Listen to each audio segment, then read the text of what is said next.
Bab 471. Albert Su. Kediaman keluarga Su. Louis tersenyum dan melanjutkan kata-katanya saat melihat ketiga wanita itu memasang wajah terkejut, tapi itu dulu. Sekarang mungkin orang aliansi bela diri tidak berani macam-macam lagi. Setidaknya berdirinya kantor pengendalian aliansi bela diri bisa membuat para koruptor itu tidak merajalela. Tunggu. Kantor pengendalian bela diri. Louis tiba-tiba teringat sesuatu. Kantor pengendalian aliansi bela diri. Louis mengulangi kata itu dengan suara kecil. Sebenarnya selama beberapa waktu ini dia tidak melakukan terlalu banyak hal. Mengenali kakak-kakaknya adalah masalah pertama. Tapi hal ini tidak ada hubungannya dengan ras hantu. Masalah kedua adalah menghancurkan Liga Pembunuh Dewa. Tapi jika didengar dari lontarakan kata ras hantu, hal ini juga tidak menyentuh keuntungan mereka. Karena para ras hantu yang kabur itu sangat tidak senang dengan Liga Pembunuh Dewa. Jadi tidak mungkin karena hal ini. Jadi hanya tersisa satu kemungkinan terakhir, yaitu kantor pengendalian aliansi bela diri. Kantor pengendalian aliansi bela diri memang ditujukan untuk aliansi bela diri. Mereka juga akan menentang keuntungan aliansi bela diri. Artinya, Louis tertawa dalam hati. Berkata, sepertinya aliansi bela diri negara Long kita jauh lebih rumit dari yang aku bayangkan.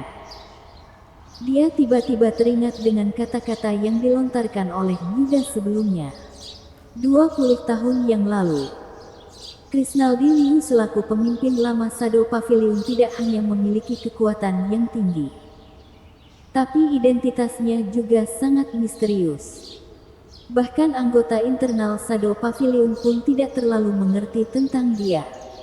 Tapi ada suatu hari Krisnaldi tiba-tiba terluka parah. Kemudian Shadow Pavilion pun bertengkar dengan aliansi bela diri.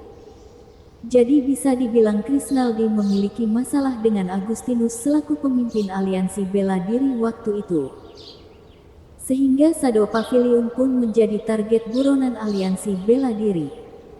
Tapi Yuda tidak tahu jelas apa alasan dari pertengkaran waktu itu. Dia hanya tahu Krisnaldi ditangkap oleh Agustinus dan dimasukkan ke penjara aliansi bela diri sebagai buronan mereka. Agustinus. Louis pun merapikan jalan pikirannya dengan cepat, lalu mengunci sebuah nama.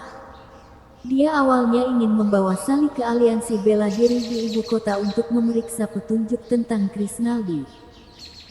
Karena kemungkinan besar latar belakang Sally ada hubungannya dengan Krisnaldi. Dulu Louis berpikir ingin memeriksa semua hal ini dengan jelas terlebih dahulu. Baru beritahu hal ini pada Sally. Tapi kemunculan ras hantu membuatnya berubah pikiran. Sally sudah diawasi oleh ras hantu. Jadi dia akan paling aman jika terus berada di sisinya. Sekarang dia memiliki sebuah alasan baru. Dia akan membawa Sally untuk menemui Agustinus. Dengan mengandalkan kemampuan perasanya yang unik. Seharusnya Sally bisa menilai apakah Agustinus sudah dirasuki oleh ras hantu atau belum. Untuk urusan Cela pergi ke Akademi Awan Putih masih bisa ditunda terlebih dahulu. Louis pun memberitahu masalah Krisnaldi kepada Sally dengan jujur. Lalu dia melihat tubuh Sally sedikit bergetar. Dia tentu saja ingin mencari tahu latar belakang dirinya sendiri. Jika tidak dia tidak mungkin bergabung ke Shadow Pavilion dengan mengandalkan sedikit ingatannya saja. Kemudian dia menyadari sulit baginya untuk menyelidiki hal ini dari Shadow Pavilion. Jadi dia pun menyerah. Namun Sally mulai memiliki harapan lagi setelah mendengar penjelasan dari Louis. Lalu Louis memberitahu dirinya tentang tebakannya pada Agustinus. Sally menganggukkan kepala. Berbicara, meskipun aku sendiri juga tidak tahu dengan apa yang terjadi. Tapi jika Agustinus benar-benar bagian dari ras hantu, maka aku pasti bisa merasakannya. Dia sudah mengingat perasaan yang aneh tadi. Jadi asalkan perasaan itu muncul lagi, maka dia pasti bisa mengenalinya. Louis berkata, kalau begitu ayo kita berangkat. Jangan buang waktu lagi. Setelah mengurus jasad pria itu, Louis memberikan pesan pada Hailey dan Cella, kakak-kakak. Kalian juga harus segera meninggalkan Villa Green. Iya. Kami akan pergi ke kota dan menunggu kalian di sana, kata Hailey. Kunlun, Akademi Awan Putih. Albert sedang memegang erat sebuah giok. Awalnya giok ini sangat bening serta transparan dan hanya ada sedikit noda merah di bagian tengahnya. Tapi saat ini noda darah sudah menyebar di sepanjang retakan batu giok dan membentuk sebuah untaian darah. Ini adalah giok kehidupan. Giok kehidupan itu milik Hendra Zhu yang memiliki nama julukan Pangeran Hendra. Anaknya Albert. Sekarang giok itu sudah retak. Artinya Hendra sudah mati. Wajah Albert berubah menjadi serius. Tatapan matanya penuh dengan aura membunuh. Jika dia mengetahui siapa pembunuh anaknya, maka Albert pasti akan membunuh orang itu. Pemimpin. Guru Tao sudah datang. Setelah mendengar hal ini, Albert langsung menarik tatapan membunuhnya dan keluar dari rumah. Kemudian dia melihat seorang pertapa Tao berjanggut putih sedang berjalan kemari. Guru Tao Wang, maaf Anda harus melakukan perjalanan jauh kemari. Albert menyambut pertapa Tao masuk ke kediaman keluarga Zhu dengan sopan. Guru Tao Wang membelai janggutnya. Berkata, pemimpin Zhu jangan terlalu sungkan. Aku berteman dengan pemimpin Zhu lama. Jadi urusan keluarga kamu hanya masalah kecil. Kalau begitu maaf merepotkan Guru Tao Wang.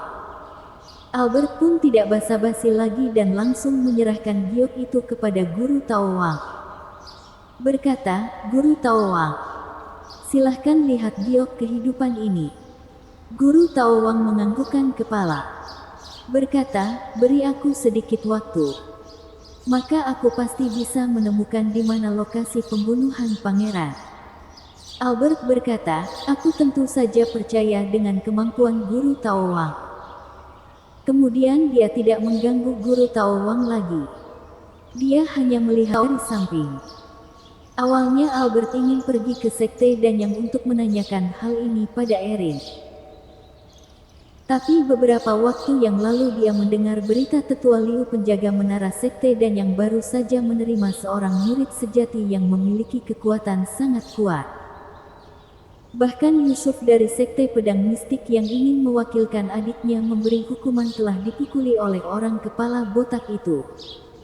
Jadi Albert berpikir kalaupun dirinya pergi ke sana, dia tetap tidak akan mendapatkan jawaban apapun. Oleh karena itu dia memanggil Guru Tao Wang yang berteman dengan ayahnya datang kemari. Dengan mengandalkan kemampuan Guru Tao Wang, dia pasti bisa menemukan tempat kejadian dibunuhnya Hendra dengan mengandalkan giok kehidupan ini. Bersambung.